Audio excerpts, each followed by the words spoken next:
नमस्कार मित्रों, अभ्यास क्लासेस में आप सभी का स्वागत है। आज हमारा हिंदी का तीसरा टॉपिक है संधि, जिसके बारे में हम 25 क्वेश्चंस पे डिस्कस करेंगे और उसकी ट्रिक्स जानेंगे कैसे हम संधि को आसानी से क्लिक कर पाएंगे एग्ज़ाम में। तो चलिए शुरू करते हैं।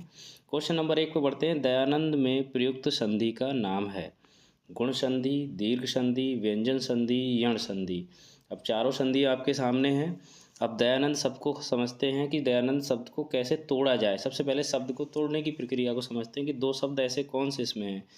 तो एक तो यहाँ पे लग रहा है दया और दूसरा है आनंद।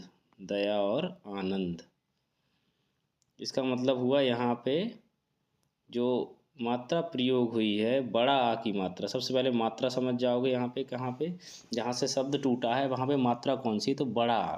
और बड़ा आ की मात्रा किस संधि में आती है, वो आती है आपकी दीर्घ संधि में। तो इस चीज़ का विशेष ध्यान रखेंगे। हम क्वेश्चन जैसे जैसे करते जाएंगे हर संधि के बारे में पढ़ते जाएंगे। क्वेश्चन नंबर 2 पे आते हैं। कपीस में प्रयुक्त संधि का नाम है। अब देखो यहाँ पर चार ऑप्शन है: वृद्धि संधि, दीर्घ संधि, यण संधि, विसर्ग संधि। तो किसी भी शब्द को तोड़ने की प्रक्रिया को समझ लो। अब कपीस शब्द है, कपीस में सबसे पहले तो मात्रा पहचान लो। बीच से शब्द टूटेगा तो पापे है बड़ी ई की मात्रा, और आपको पता है बड़ी ई बड़ा आ, ये सब किससे, और बड़ा ऊ, ये सब किससे रिलेटेड हैं, ये सारे रिलेटेड हैं दीर्घ संधि से। इसलिए इसका आंसर जो हो जाएगा, आंसर नंबर बी हो जाएगा, दीर्घ संधि। क्वेश्चन नंबर 3 पे आते हैं। सदैव में प्रयुक्त संधि का नाम है। इसमें व्यंजन संधि, स्वर संधि, विसर्ग संधि, इनमें से कोई नहीं। ठीक है, तो सबसे पहले तो सदैव को तोड़ना होगा। तो क्या होगा, सदा प्लस ऐब। और पहली बात तो इसमें मात्रा कौन सी है, ए की मात्रा। ए की मात्रा और कौन सी संधि में होती है, वृद्धि संधि में। यानी वृद्धि संधि की खासियत क्या है, अ हो जाए और ए हो जाए, यानी कि मात्राओं में वृद्धि हो जाए। जब गुण संधि की मात्रा में वृद्धि हो जाए तो समझ जाओ कौन सी संधि बनती है, वृद्धि संधि। और वृद्धि संधि कौन सी संधि होती है, स्वर संधि। तो इसका सही आंसर हो गया, आंसर नंबर बी, स्वर संधि। क्वेश्चन नंबर 4 पे आते हैं। इनमें से कौन सा स्वर संधि का उदाहरण है। अब आपको इसमें स्वर संधि पहचाननी। पहला है संयोग, दूसरा है मनोहर, तीसरा है नमस्कार, चौथा है पवन। ठीक है, अब इसमें इस चीज़ का ध्यान रखना है, स्वर संधि इनमें से कौन सी उदाहरण है। तो एक तो आंसर देखिए आपका संयोग तो हो नहीं सकता, और नमः प्लस ये भी नहीं हो सकता। इसमें भी कौन सी संधि है, क्योंकि इसमें आधा अक्षर आ गया, तो ये एक्चुअली विसर्ग संधि हो जाएगी। अब इसमें मनोहर, मनोहर, मना प्लस हर होगा, ये भी हो गया, और आखिर में हो गया पवन। तो आपने पवन सुना होगा अयादि संधि में। अयादि संधि, अयादि संधि की विशेषता क्या है, अयादि संधि की विशेषता या तो या बीच में आएगा या वा बीच में आएगा। तो इसमें वा आ रहा है बीच में, तो इसका सही आंसर हो गया पवन। क्वेश्चन नंबर 5 पे आते हैं। आ प्लस ई बराबर ए स्वर संधि के किस भेद को व्यक्त करता है। यानी सीधी सी बात है, एक ही मात्रा वाले शब्द कौन सी संधि में आते हैं। दीर्घ संधि, गुण संधि, वृद्धि संधि, यण संधि। देखो दीर्घ संधि को हम समझ चुके थे। दीर्घ संधि में क्या होता है, बड़ा आ, बड़ी ई, बड़ा ऊ, ऑप्शन बाजी चल रहे हैं। उसके बाद आती है गुण संधि। गुण संधि में ए, ओ और अर, ये तीन आते हैं। तो ये पहले तो ये आंसर हो गया इसका, यहीं पे आंसर हो गया गुण संधि। इसके अलावा वृद्धि संधि का आपको बता दे रहा हूँ। इसमें जो आपकी गुण संधि है, ए है तो ओ, मतलब ओ है तो अ हो जाएगा, ए है तो आय हो जाएगा, यानी दो मात्राएं आती हैं।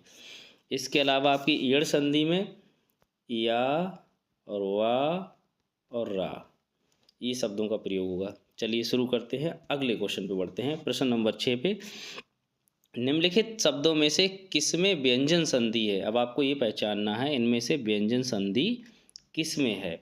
यानी व्यंजन संधि का खासियत यही है कि इसमें वर्ण जो है, व्यंजन जो होगा वो व्यंजन में परिवर्तन हो जाता है। स्वर संधि में हम लोग मात्राओं में देख रहे थे, इसमें व्यंजन चेंज हो जाता है बीच में जो भी आएगा।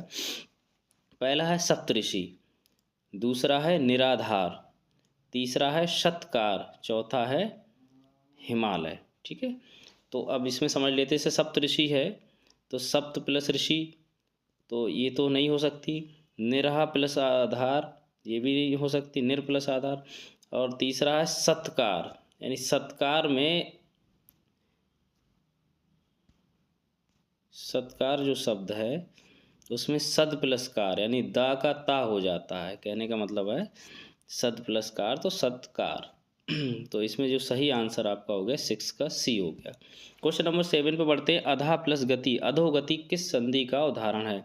तो ये तो आपको प्रश्न को देख के ही समझ जाओगे, कोई सोचने वाली बात ही नहीं है कि यहाँ पे विसर्ग आ गया जिसमें विच्छेद करना हो, अगर संधि विच्छेद दे रखा हो और इसमें विसर्ग का प्रयोग हो गया होगा तो सीधे सीधे कौन सी संधि होगी? विसर्ग संधि। कुछ सोचना ही नहीं, आंसर नंबर बी पे क्लिक कर देंगे, विसर्ग संधि पे।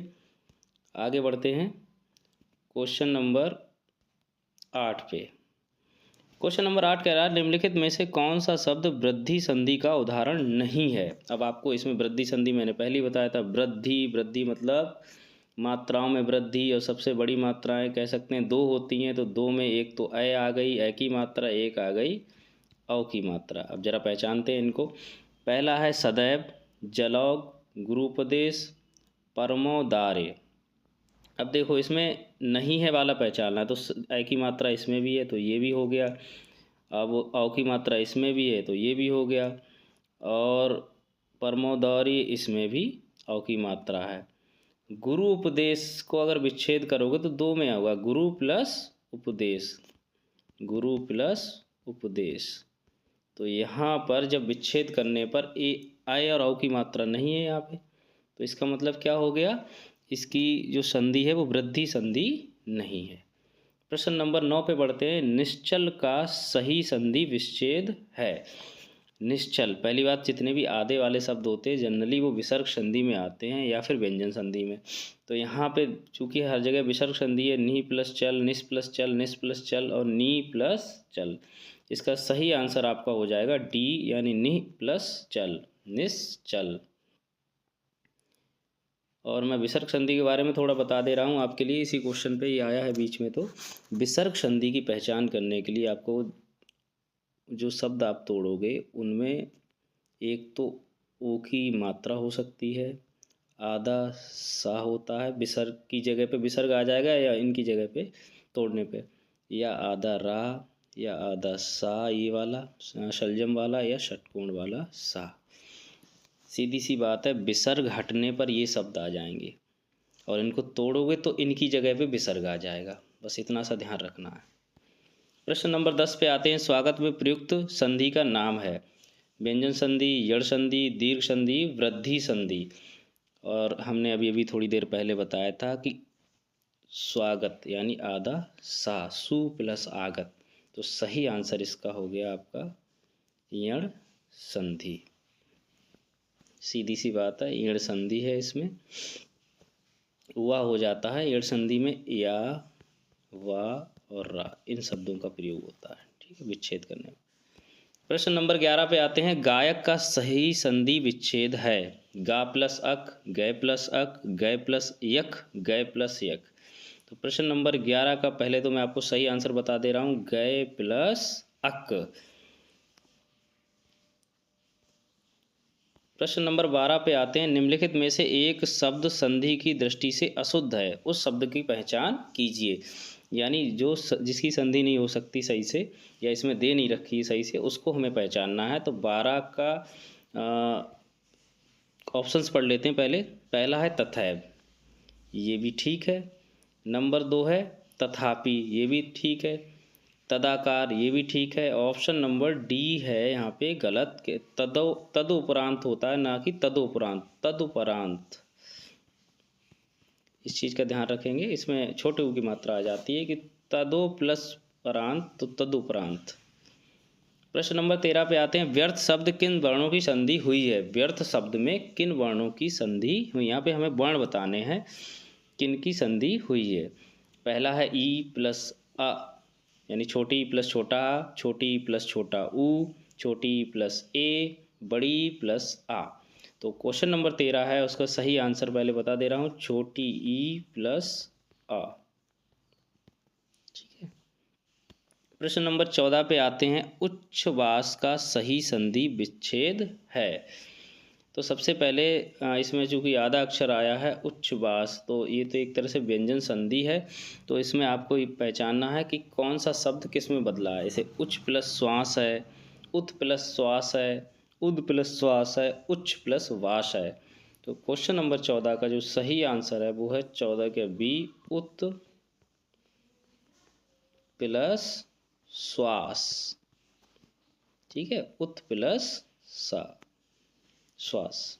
प्रश्न नंबर 15, निम्न में से दीर्घ संधि युक्त पद कौन सा है। दीर्घ संधि इनमें से कौन सी है। महर्षि दे रखा है, देवेंद्र दे रखा है, सूर्योदय दे रखा है, दैत्यारी दे रखा है। दीर्घ संधि आपको इसमें पहचाननी है। ठीक है, अब देखो महा प्लस ऋषि, इसमें अर हो गया, ये तो होगी नहीं। ये एक ही मात्रा हो गई, ये भी नहीं होगी, यानी इसमें अर होगा, ये तो गुण संधि हो गई महर्षि वाली। देवेंद्र, देवेंद्र में एक ही मात्रा आ गई, यानी कि ये भी गुण संधि हो गई। सूर्योदय, सूर्य प्लस उदय, सूर्य प्लस उदय, ये भी नहीं होगी। तो आपका बचा क्या, दैत्य प्लस आरी यानी दैत्यारी। इसमें देखो बड़ा आ की मात्रा आई है, तो बड़ा आ की मात्रा किस में आती है, दीर्घ संधि में, तो इसकी यही पहचान हो गई। क्वेश्चन नंबर 15 का सही आंसर हो गया आपका दैत्यार। प्रश्न नंबर 16 पे आते हैं, निराशा का सही संधि विच्छेद है। ऑप्शन दे रखे हैं आपको, निराह प्लस आशा, निर प्लस आशा, निह प्लस आशा, निराह प्लस आशा। तो क्वेश्चन नंबर 16 है, उसका सही आंसर है निह प्लस आशा, निराशा। और ये कौन सी संधि हो गई, विसर्ग संधि हो गई, ये भी साथ में ध्यान रखिए, काफ़ी इंपॉर्टेंट प्रश्न है। अन्वय का सही संधि विच्छेद है। अनु प्लस अय, अनु प्लस आय, अनु प्लस अय, अनु प्लस आय। प्रश्न नंबर 17 का सही आंसर आपका हो गया 17 का ए, अनु प्लस अय। प्रश्न नंबर 18 पे आते हैं, अभिषेक का सही संधि विच्छेद है। ऑप्शन दे रखे हैं आपको, अभी प्लस शेख, अभी प्लस शेख, अभी प्लस शेख, अभय प्लस शेख। 4 ऑप्शन है। अब चारों ऑप्शन में आपको लगाना है। देखो सबसे पहले तो हम लोग सिंपली सोचेंगे कि अभिषेक में अभी प्लस शेख ये हो सकता है पहला वाला, लेकिन ये आपका गलत है। सही आंसर जो है 18 का बी है, अभी प्लस शेख। इसमें जो सा होता है ये सा चेंज हो जाता है इस सा में। ठीक है, यानी सरसों वाला सा है षटकोण वाले सा में चेंज हो जाएगा। क्वेश्चन नंबर 19 पे बढ़ते हैं, घुड़ दौड़ का सही संधि विच्छेद है।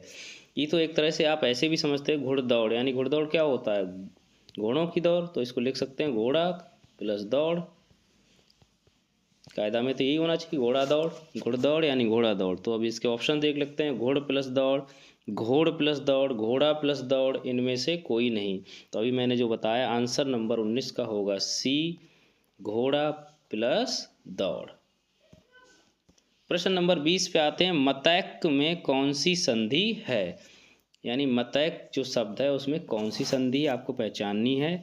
ऑप्शंस आपके दे रखे हैं, दीर्घ, यण, गुण, वृद्धि। देखो मैंने पहले ही बताया था आपको बिल्कुल कुछ नहीं करना है, सिर्फ इतना देखना है मात्रा किसकी, 2 शब्दों को तोड़ने पर। तो अय की मात्रा लगी हुई है, बीच में किसकी मात्रा है, तापे अय की मात्रा। तो जहाँ अय की मात्रा होती है, औ की मात्रा होती है, कौन सी संधि होती है, वृद्धि संधि। तो इसका सही आंसर हो गया वृद्धि संधि। चलिए प्रश्न नंबर 21 पे बढ़ते हैं, निह प्लस विकार। अब सीधी सी बात है, विसर्ग संधि है, तो विसर्ग संधि में अब निह प्लस विकार का क्या चेंज होता है ये हमें देखना है। पहला दिया है निविकार, निर्विकार, निविकार, निविकार। तो यहाँ पे देखो एलिमिनेशन भी आप लगा सकते हो कि इसमें सही शब्द कौन सा है। बाकी सारे शब्द जो है सही नहीं लिखे हुए हैं। तो सही शब्द अब जानते हो, निर्विकार क्या होता है, निर्विकार। तो यहाँ से भी आप ऑप्शन को एलिमिनेट करके भी लगा सकते हो कि बाकी जो 3 ऑप्शन है उनमें वर्तनी की अशुद्धि है, और सही वर्तनी में शब्द कौन सा लिखा हुआ है, निर्विकार। तो आपका सही आंसर हो गया 21 का बी, निर्विकार। प्रश्न नंबर 22 पे आते हैं, संगम का सही संधि विच्छेद है। सम प्लस गम, सम प्लस गम, और ये वाला जो अंगा वाला है सा प्लस गम, संग प्लस गम। तो 22 का जो सही ऑप्शन आपका होगा वो होगा बी, सम प्लस गम, संगम। ठीक है। क्वेश्चन नंबर 23 पे आते हैं। विश्वामित्र का सही संधि विच्छेद है। विश्व प्लस मित्र, विश्वा प्लस मित्र, विश्वहा प्लस मित्र, विश्व प्लस अमित्र। प्रश्न नंबर 23 का आंसर हो जाएगा आपका डी, विश्व प्लस अमित्र। और इसमें संधि आपकी कौन सी हो जाएगी? दीर्घ संधि, क्योंकि बड़ा आ की मात्रा इस पर लगी है। तो विश्व प्लस अमित्र, विश्वामित्र।